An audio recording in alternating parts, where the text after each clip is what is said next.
भारतवर्ष में तीर्थ यात्रा की परंपरा सदियों से चली आ रही है। पुराने काल में अक्सर ईश्वर प्राप्ति की चाह में बुढ़ापे में तीर्थ यात्रा की जाती थी, जो बहुत ही कठिन और मुश्किल होती थी। लेकिन आज के दौर में आधुनिक सुख सुविधाओं की वजह से वह काफ़ी हद तक आसान और सुरक्षित हो गई है। पुण्य प्राप्ति और पापों से मुक्ति, यही तीर्थ यात्रा का प्रयोजन होता है।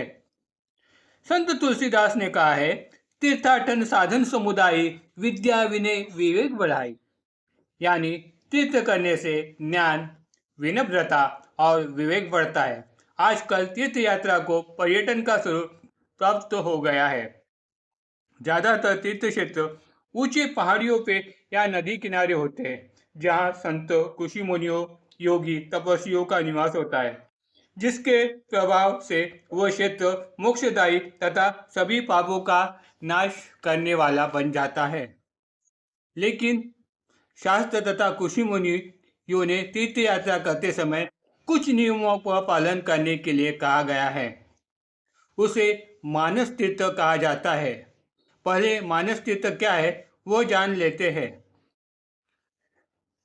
मानस तीर्थ यह है कि सत्य तीर्थ, दया तीर्थ, इंद्रिय निग्रह तीर्थ, नम्रता तीर्थ, ज्ञान तीर्थ, ब्रह्मचर्य तीर्थ, यज्ञ तीर्थ, धुति यानी धैर्य तीर्थ, देह की अंतर्बाह्य शुद्धि के लिए तीर्थ क्षेत्र में कम भोजन करना, दान करना, संतों और साधुओं से वार्तालाप से ज्ञान प्राप्ति करना, धुति यानी धैर्य, उच्च मनोबल बनाए रखना, क्योंकि यात्रा के समय अनेक कठिनाइयों का सामना हमें करना पड़ सकता है। उसे मानस तीर्थ कहा जाता है। इन सब का फल स्वरूप यात्रा में लौटने के बाद हमारी जीवन शैली बदल जाए, यही यात्रा का मुख्य उद्देश्य होता है। साई भक्तों के लिए पंढरपुर, काशी विश्वेश्वर, 4 धाम, 12 ज्योतिर्लिंग, यह सब कुछ शिरडी ही है। सदगुरु के चरणों में ही जिसकी अनन्य निष्ठा होती है, ऐसे शिष्य को कहीं भी तीर्थ क्षेत्र जाने की जरूरत नहीं होती, क्योंकि सदगुरु चरण पे ही सारे तीर्थ का निवास होता है। सदगुरु चरण दर्शन सभी पापों का नाश करने वाला होता है। सदगुरु चरण तीर्थ सेवन उनके सभी नापापों का नाश हो जाता है। इसके लिए त्रिवेणी स्नान स्वरूप होता है। वो उन्हें त्रिवेणी स्नान का ही पुण्य प्राप्त करा देता है। यह केवल अंधविश्वास नहीं, यह तो भक्तों के पूर्ण श्रद्धा भक्ति भाव का ही आविष्कार होता है। श्री बाबा के चरणों में ही गंगा यमुना का निवास है। इस बात की प्रतीति बाबा ने अपने भक्त दास गुरु को दिला दी।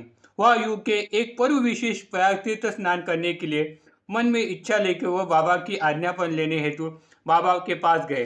तब बाबा ने उन्हें प्रत्युत्तर दिया, अरे इसके लिए इतना दूर जाने की जरूरत क्या है, यही तो अपना प्रयाग तीर्थ है। लेकिन मन में वैसी दूर श्रद्धा होनी चाहिए।